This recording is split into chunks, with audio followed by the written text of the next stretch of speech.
these are public companies like traded, etc. It's a big deal. It's a lot of money they've lost as well. You don't have to scroll, like give yourself carpal tunnel syndrome or whatever, scrolling to get to the actual answer. It's right there at the top. My gut feeling is this is traffic lost to Reddit and things like that. For sure, yeah. The format of his blog it was primed to get fucked by the updates, basically. It shows like Google for small creators still can't figure it out. You say stable. Mm-hmm. Okay, let's check out Ahrefs. And this is what happened in the last year. Hey, real quick, my audio for this episode had a few technical issues, so I'm going to sound a little bit weird for some of the episode. You do get used to it though pretty quickly, and the good news is we fixed it for the next episode, so thanks for bearing with us on this one. Welcome to the Authority Hacker Podcast. In today's episode, we are playing Google Update Roulette together with Mark. This is a simple but very fun game for SEO nerds. Everyone else will think you're a dork, but SEOs are going to love it. And the rules are very simple. I give you a URL and you have 3 minutes to open it, look at the site, and decide if it went up or down with the recent Google update. You are not allowed to use any SEO tools to look at recent trends, backlinks, or traffic, just your gut feeling, clicking around, and Googling things. In this episode, I played with Mark, but it would be really fun if you joined us, counted your points, and told us what your score is in the comments. And if you're not interested in playing, don't worry, there are some learnings for you to get in this episode as well, because each of the examples that we are going through is symptomatic of a major change that we've seen with the August 2024 core update. And we'll go through a short analysis of what happened and other sites that have seen these changes too once we reveal the answer for each website. So whether you're looking to play with us or you just want to know what has changed with the recent Google update, there is something for you in this episode. Before we get started, I want to thank Search Intelligence, who is sponsoring this episode. If you need high quality backlinks built through cutting edge digital PR campaigns, check out search-intelligence.co.uk. More on them later. For now, let's get started.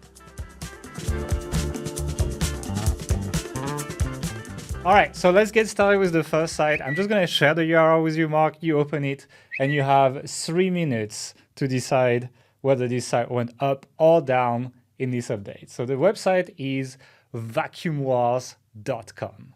And as you will see, it's a bit of a classic review site. Like even the look is classic, I would say. Yeah. So first, like straight out the bat, my spidey sense says that this went down because it doesn't look great. Now, let's do a little bit more research and let's actually read it. But just on first impressions alone, it's not good. It looks a little bit sort of PowerPoint clip art kind of vibes. Okay, yeah, it has a little of that vibe, yeah. It's not looking good. Now, what I'm looking at most in a vacuum website is going to be product in hand type reviews. So let's look at best robot vacuum cleaners. You and I both have robot vacuum cleaners, so we know a thing or two about that.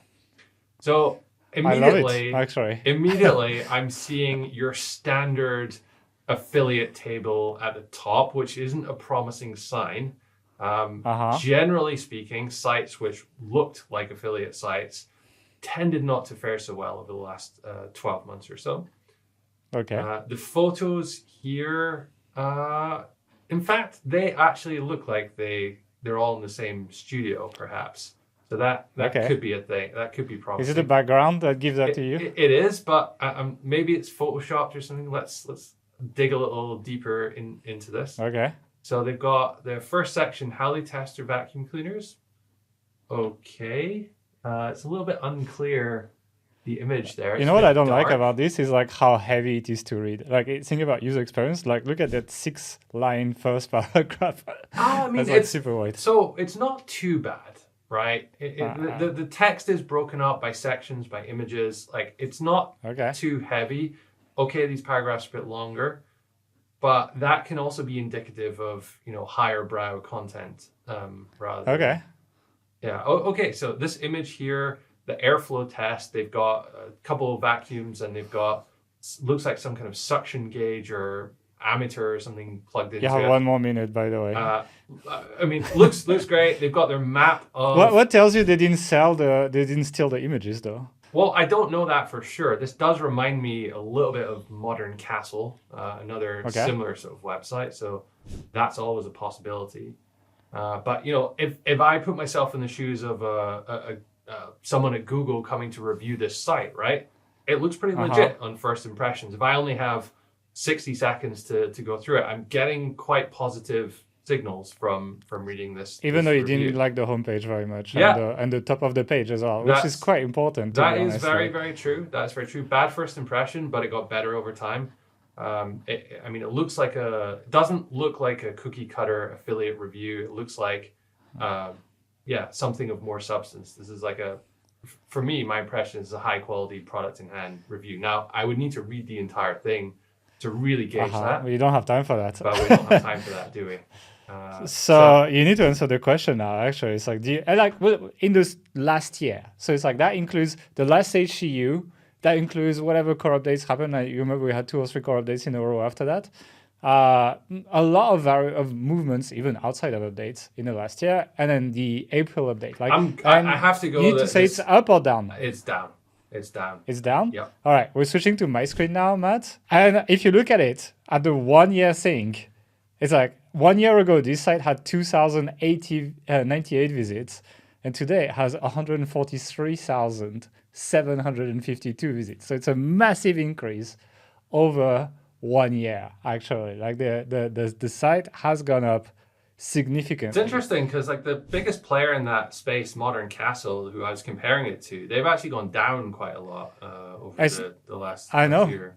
And it's not like they recovered. Like the site exists for a while, right? You can see like there was always some traffic to this site, but they've gone up. Like, it's not like they just created the site or something. Spiked up, like the real big spike. Was that the recent core update?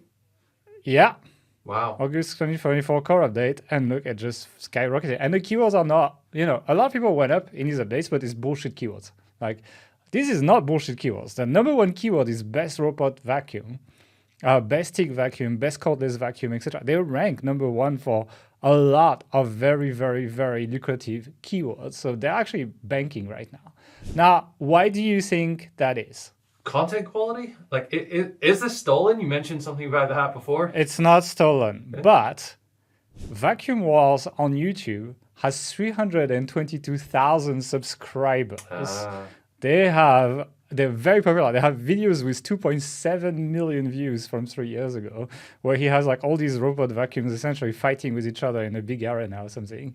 And if you check them on if you check Vacuum Wars as a keyword, you can see on Ahrefs they have 3,400 searches per month, which tells me they have a very strong brand as a small creator. And Google has loved this in the last update, as we saw in the overview. You can see that essentially they're skyrocketing, which is quite interesting. And it's quite similar to the website from Lucy that I interviewed in the podcast a few weeks ago. She also does not have a great site. Like, let me actually open this. If you go to the blog or to the lesson, there's really, it's not great. Like, it's pretty basic, and it's like I can't even find the blog. Where's the blog? I don't even know. But she has blog posts that are not very good. But still, if you check her Ahrefs, you'll see that she also bumped up with the update. And what that tells me is that prolific creators on other platforms look like they got, it's just 2 examples, but there are more examples that I found. Big prolific creators with this update look like they got a fair boost with recent updates, basically. And they're all up year on year. You can see Lucy a year ago was at 2,300, very similar to Vacuum Wars, and today she's at 58,800. So it's interesting because it's a review site, because that's the kind of archetype that people are like, oh, they went down for sure, they got killed by Google, etc. Not at all. They're actually banking like crazy, better than they ever have in the case of Vacuum War. So that's the first one. So I guess I get 1 point for you failing on this one. All right. Your turn. Okay, so your website is bettabox.com. Okay, let's check it out. Betta, B-E-T-T-A, is like a Siamese fighting fish, I think they're called. Yeah, I've seen that. I've seen aquarium sites before. Like we actually people. So first thing I see, login and sign up. So it's more than just a content site. That's what it's telling me already. Like they actually have something where you can sign up. So if I click on sign up, immediately I can see that they have a membership. But it's just beta video series on how to set up beta tank, take care of your beta. What's included? Okay. So this is pretty bare bones, the sales page. And that tells me this is probably brand new / I'm trying to add a business model to my website because I got fucked by Google updates. This is kind of like the vibe I'm getting. Oh, e-commerce is ranking very well. You should have some business associated to your website. That feels like it, right? And then because the rest of the site, even if you look at the navigation, right? The navigation is very much like an affiliate site. It's like a bunch of info articles and reviews. So it looks like this was just added like recently. Even the main CTA is not trying to sell the product, it's trying to send you to affiliate reviews, which tells me they're not very confident in their products. Mm-hmm. So my guess is like they don't really believe in it, although there is more on the homepage about this. So let's go into some content like minimum tank size.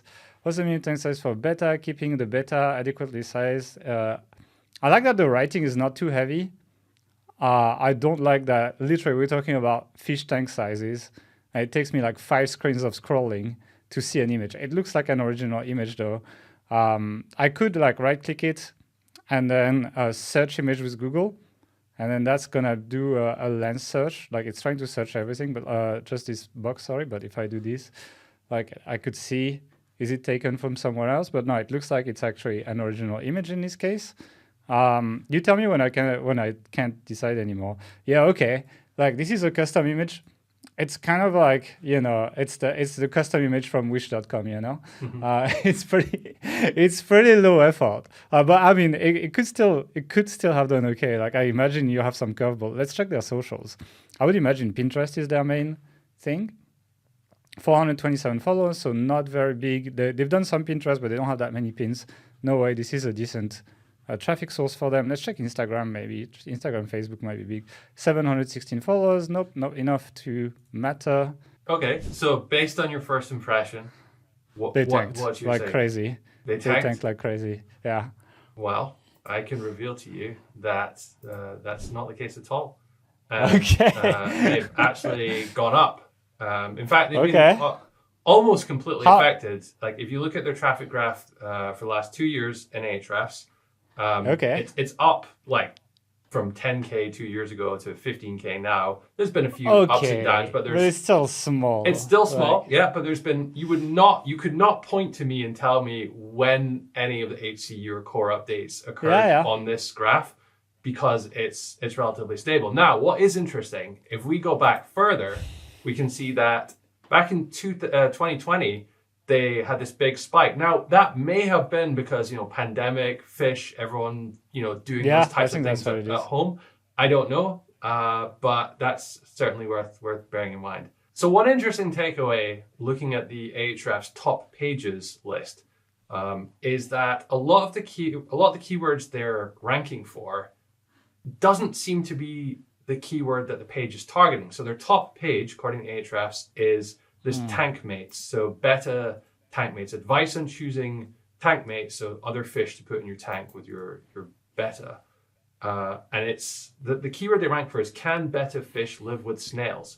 And the snails part's a really like small part further down the article. And it fascinates me that, you look at this article here and it just looks bad. Like this is AI generated. I mean, they have massive spaces between the bullet points, and it's not formatted very well. It doesn't read well, but it is short and it does kind of get straight to the point. And that's I disagree. I think the problem is, like, I checked the top pages. I'm not checking Ahrefs before, but like in this case, there's only 40 pages in the top pages, right?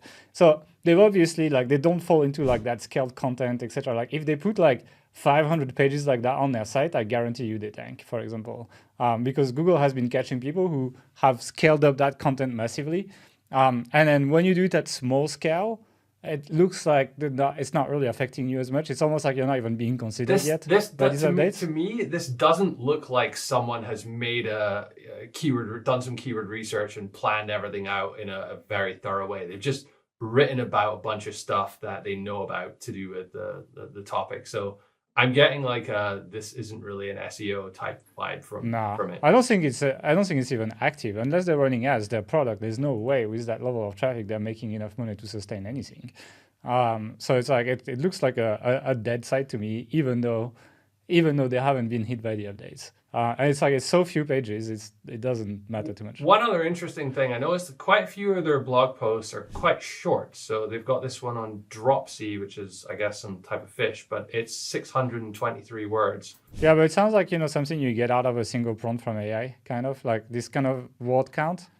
It's more or less what you could get on write me an article about this, Yeah, this one here on Do Better Fish Need a Light is 583 words. This is an affiliate review, but it does not look like an affiliate review. If you were far away without your glasses on, you would not be able to tell this was an affiliate review article, this one. I'm telling you, in my opinion, it hasn't even been considered by these updates because it's too small as a site. Like it's too few pages.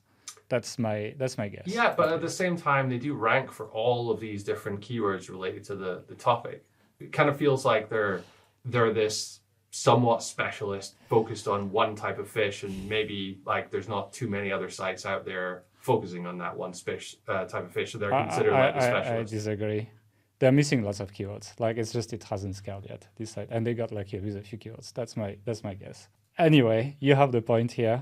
So I'll give you my next website, which is a site that we've seen before in the podcast called sendspotter.com. It's a travel review site where the guy reviews flights. Mm-hmm. And I'm not going to give you context on what happened to this site because that could help you. Okay. But what happened before. So you have to remember. So I can't actually remember what happened before with this guy, but so I'm kind of coming at this blind, but first impressions, it looks like every other travel blog of person that reviews flights, airline seats, these types of things. It looks pretty decent, to be honest. I mean, all these photos are taken by him on the flight that he took. There's a map, there's him at the airport, and the photos. It is quite a heavy ad layout, not crazy, but pretty heavy. It's kind of on the sidebar in the middle. We got this bar at the bottom. Yeah, it's not loading, and maybe the ad block's blocked. It's Mediavine, actually. Yeah. So, yeah. I mean, it looks like a travel blog. It looks like a standard airline travel blog, and it's okay. Yeah. If I was super into this stuff, might be interested, but I kind of feel like this type of content probably does better on YouTube these days. Is it helpful?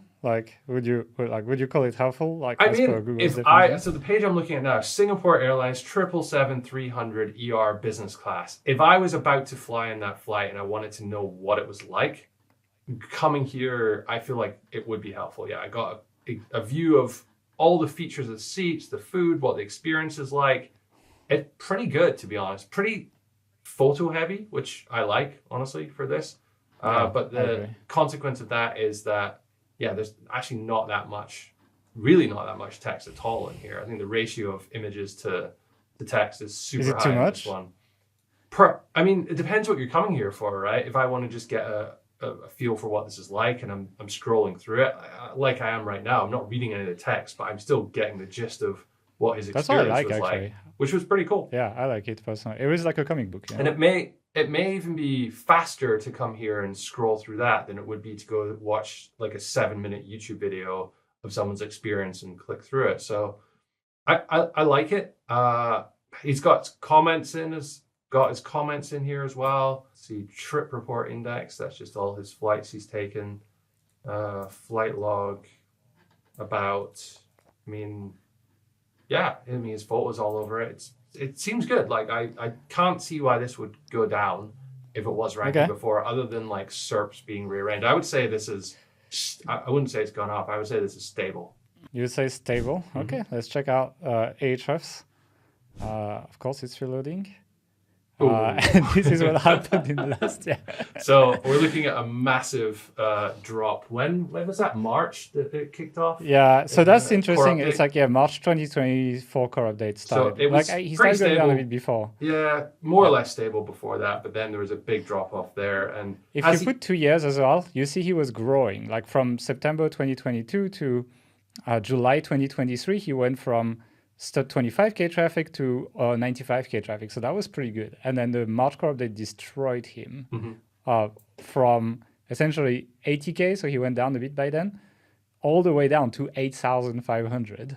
And then the August core update put him up a little bit, but that's why that gives context to quote unquote HCU recoveries or like core update recoveries here, because he went from 8,500 all the way to 14,000, which is still 50% traffic increase, but it's still, you can barely see the increase on the line when you zoom out to 2 years. So a year ago he was at 93K, so that's definitely a way down. And that shows you how Google can't make their mind over the span of 2 years, right? It's like they went from like, oh, this site is great, let me give them more traffic, to like, it's fine. And then March core update. Do you have any idea why Google deems this to be non-helpful content? I mean, okay, yeah. So it's interesting. EEAT, this is you can't really do much better than what this guy's done. And not only that, but he's actually popular on YouTube as well. And so that's kind of like a counterpoint to my first example where I showed you like, oh, big creators are doing well. If you're not too big of a creator, like this guy has 50K subscribers and, you know, his videos get like 10K views, like it's okay, but he's not like a huge creator. Like he's a small creator. And it shows that Google probably struggles a lot more to identify creators around that because probably his brand search is not as big, etc. And so that doesn't work that well. And same on Instagram, right? He's actually okay on Instagram. I mean, he's small on Instagram, sorry. He's 4,000 subscribers on Instagram. So it's like, you can see he's a small scale creator.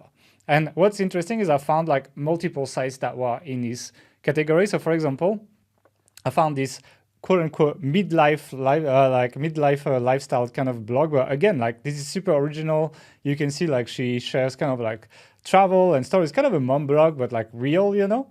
And then same thing. What's the website, the URL of that one? It's grownupdish.com. Grownupdish.com. Okay. And it's like it's not amazing, but you know she does YouTube, she does all of that, etc. And if you check, she's in the same small creator thing, and look at what happened to her as well. Like if we're looking at 1 year, she actually went up with the March core update. She went from 5,000 to 14,000 all the way to 30,000, and then during the August 2024 core update, she went all the way back down to 1,400 visits. Wow.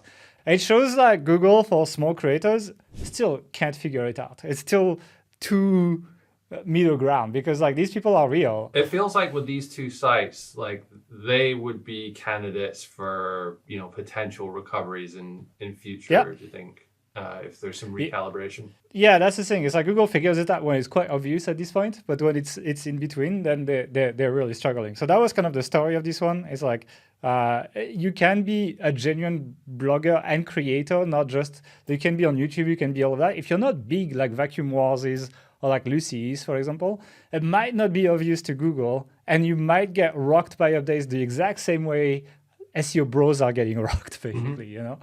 And so that's what I learned from this example. So that's mine. And now for a quick word from the episode sponsor, Search Intelligence. What a crazy campaign. How to Sleep on Your Back. This campaign got us links in Huffington Post, Glamour magazine, Mirror, and lots of other great news publications. Let me show you how we've done it. It was so simple. Our sleep client provided us with expert commentary about how to train yourself to fall asleep on your back. They also gave advice on why it's best to sleep on your back. Once we've had this information, we went to Muckrack and searched for journalists that consistently write about sleep and well-being. We've sent these journalists the advice provided by the client, and within 1 day the links started flowing in. Glamour magazine, a DR81 website, picked it up. Huffington Post, DR88, Mirror UK, DR90, a massive avalanche of links blasted to our client's website with this simple yet effective campaign about how to sleep on your back. I hope this inspires, and I hope you'll use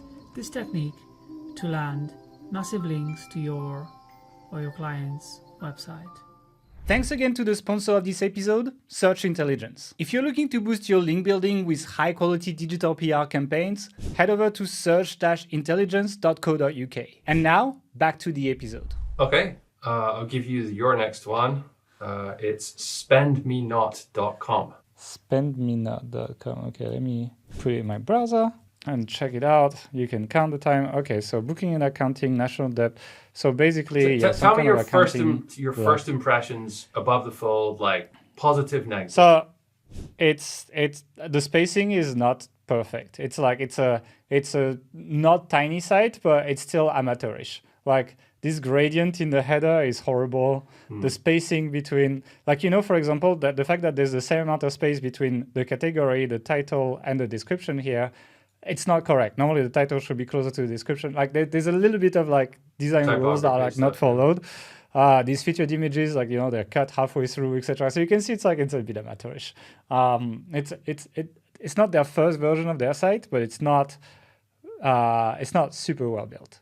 And if I open a piece of content, like you can see they follow mostly good practices. They don't have a reviewed by or something, but they have last updated, which has been not always a good thing recently. But like the problem is like the keyword, right? How to buy Disney stock sounds very, very generic to me. Like good luck ranking for that.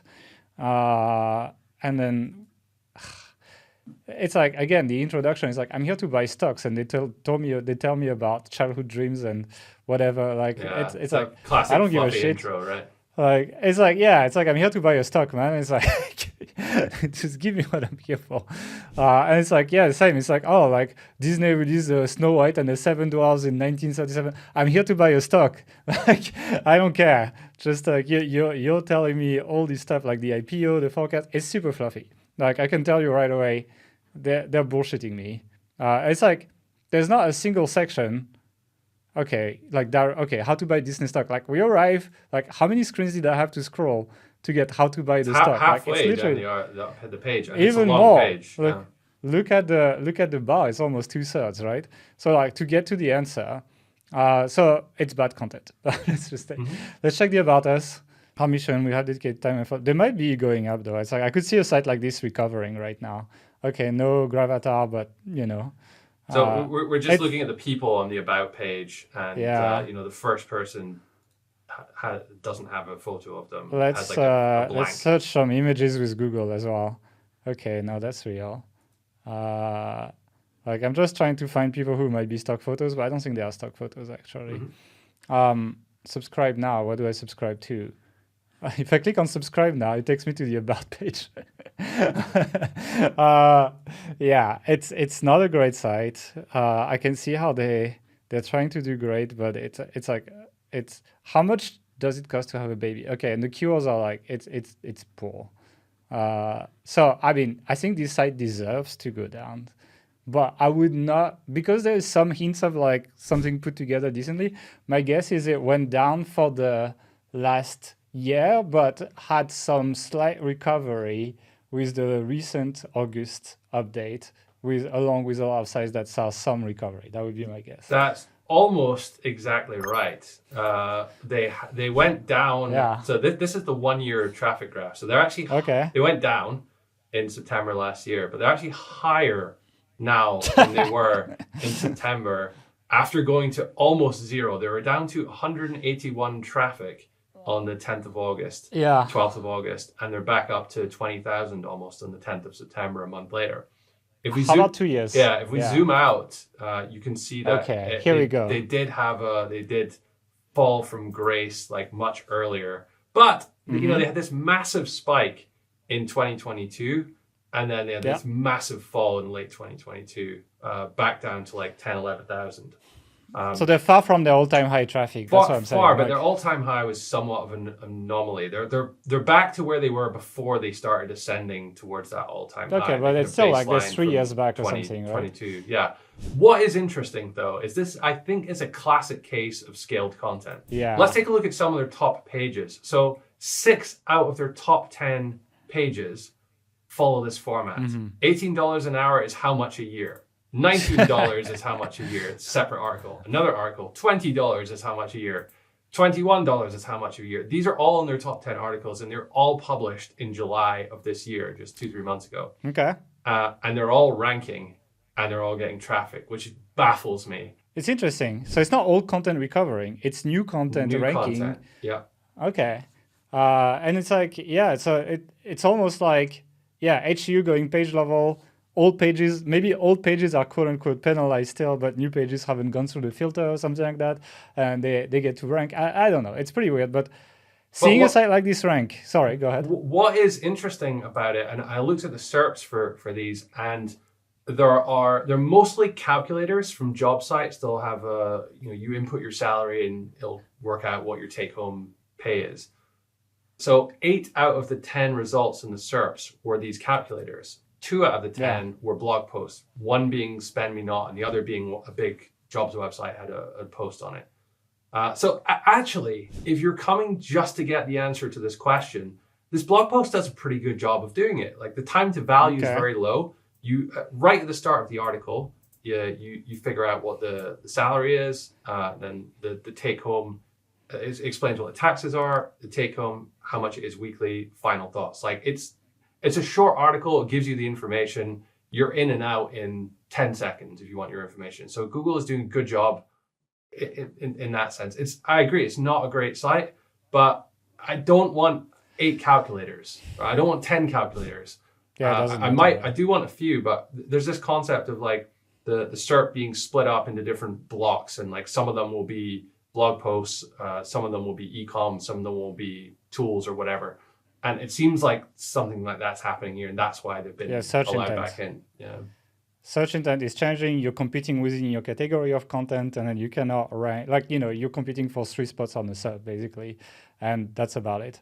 I think also, like, unlike the page that I checked, like how to buy a Disney stock, is like it took me like 2/3 of the page to actually get the answer. Like, actually, the pages that seem to rank are giving the answer above the fold, and it's right. Much faster. And if you're on a cell phone or a tablet, a small device, then you don't have to scroll, like give yourself carpal tunnel syndrome or whatever, scrolling to get to the actual answers right there at the top. Yeah, okay, fair enough. But I think I think this is interesting because this really sets the bar. Like, a lot of people are like, oh, SEO is dead, it doesn't work anymore, etc. Like, this is not an amazing site, yet they're doing okay. They're doing okay. They're doing better. If they keep doing what they're doing, hopefully the traffic will, kind of come back to an acceptable level. Like, it's not going to be like the best days ever, but it's going to be decent. And that shows that, I think SEO is a lot more manageable after this August update than it was before. Like before, it was very cutthroat. No question. It's not what it was for sure. No, but it's not what it was. I think it's better than it was a month ago. I agree.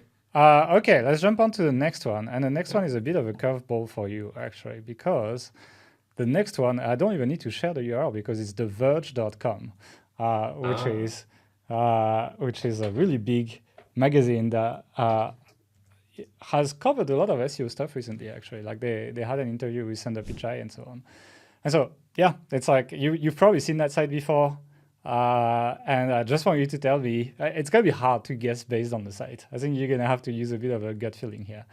Well, I seem to recall we did an Authority Hacker News episode about them losing traffic. So, based on me following that channel and presenting it, I would say they went down since September.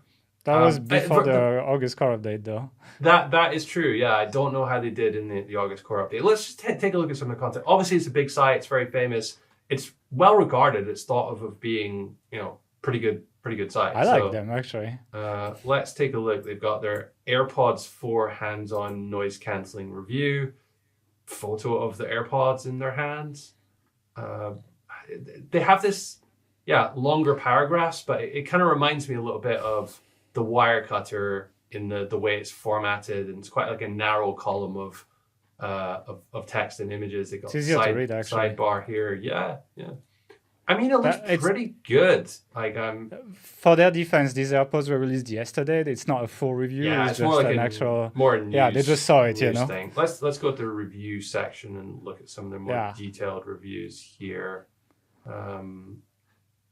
The best Nintendo Switch controllers to buy right now. Okay. So a lot of ads. I see a lot of ads. Huge image. Like if this wasn't on the Verge, this pink, red, and yellow striped image with the controllers on it, I would think someone made this in paint and it looks a bit amateurish, but it seems to fit quite well in the context. Is that design the actually? Verge? Yeah. You look at the photos of the controller as well. Like you will see that they actually make backdrops for them. Like scroll down.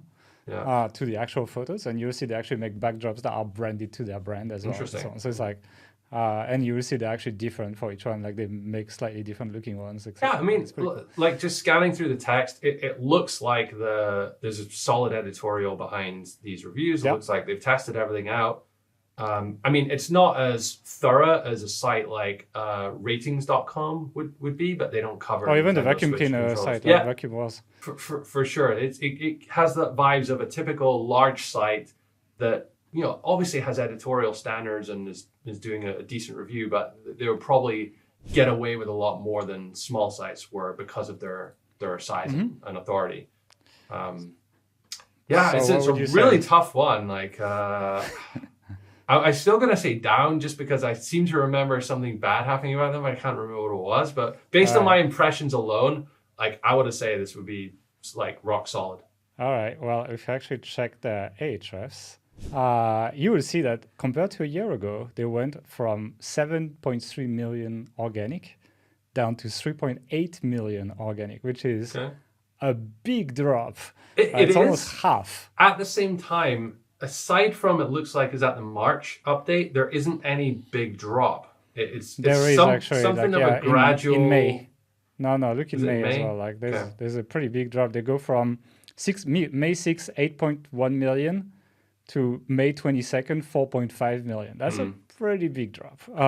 There is a few drops like that. Aside from that, though, it doesn't look like your typical small site, which has been affected by this in terms of there's an obvious point it got hit and then it just went down and kept going down. Even after you pointed out it got hit, there's a couple of big upswings in traffic immediately afterwards. So before it went back down again. So it's an unusual pattern, I would say.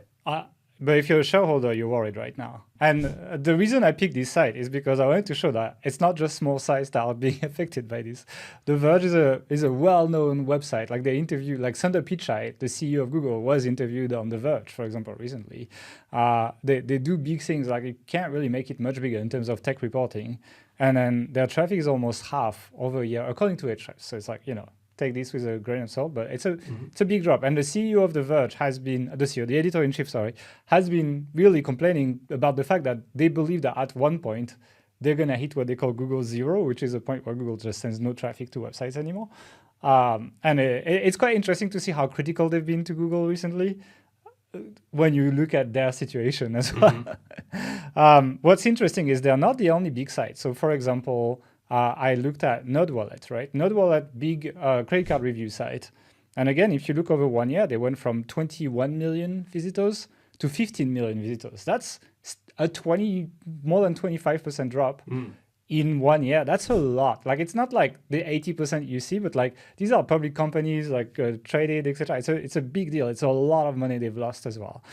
Similar with like look at verywellfit.com, which is one of these about.com like dot Meredith properties.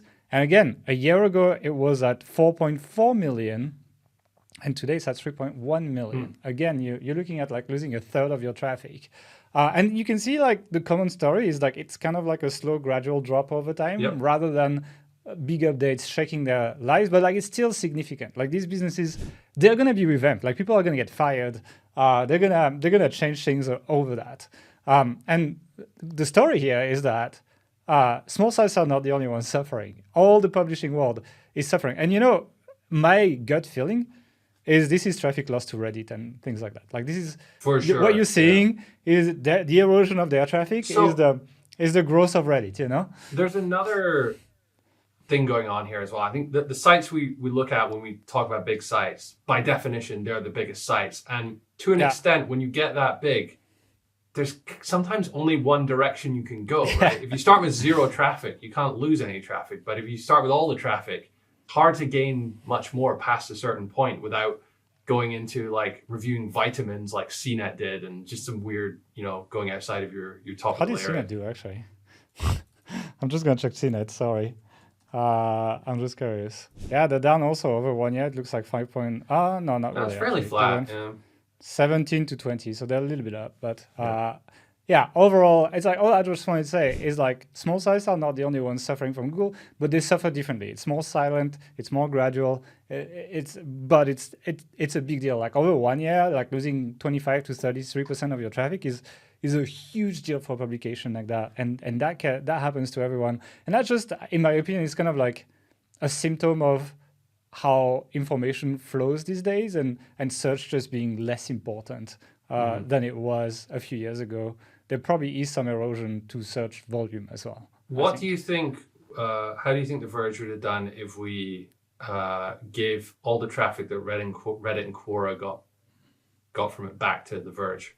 They'd probably be like flat, I would say, something like this. I think it's still difficult to grow as a publication on the web today. Like it's just like it's a medium that like not as many people read websites. They prefer social sites, etc.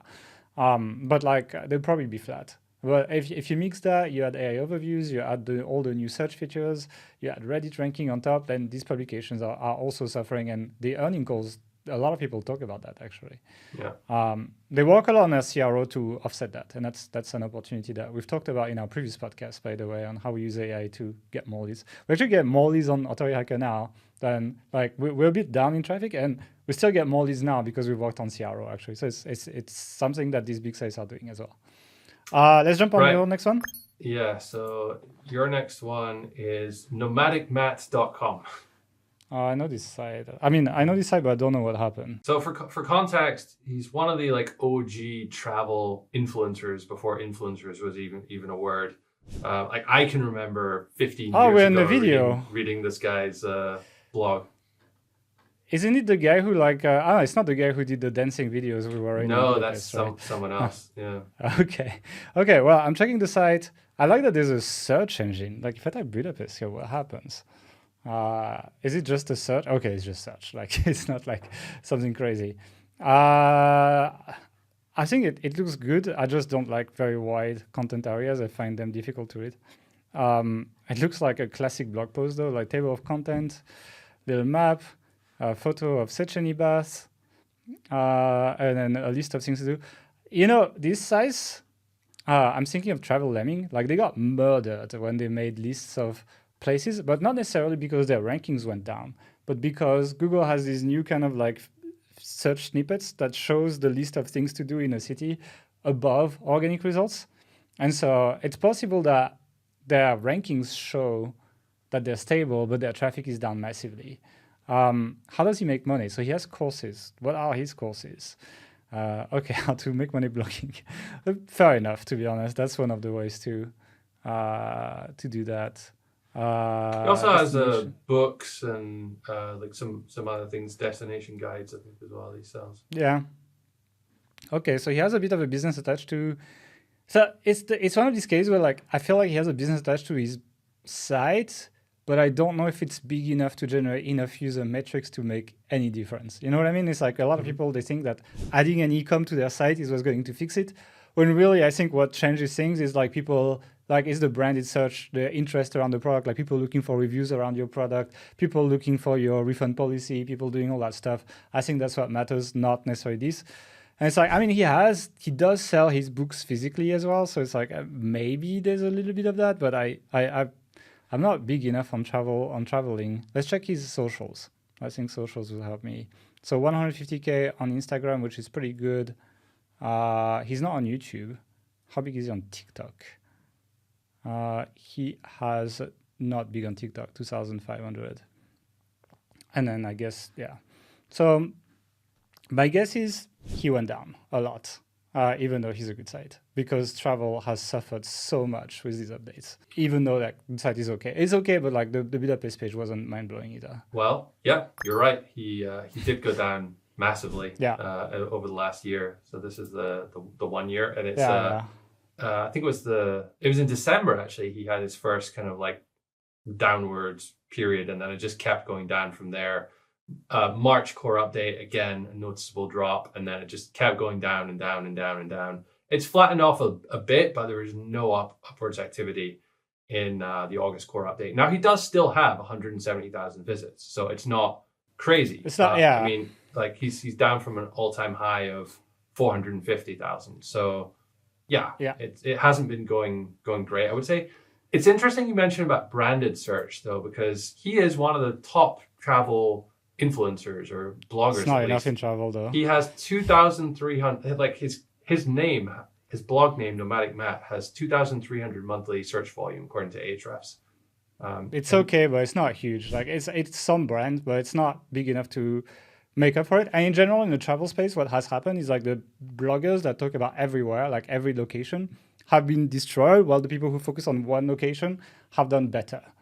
So it's like the format of his blog it was primed to get fucked by the updates, basically.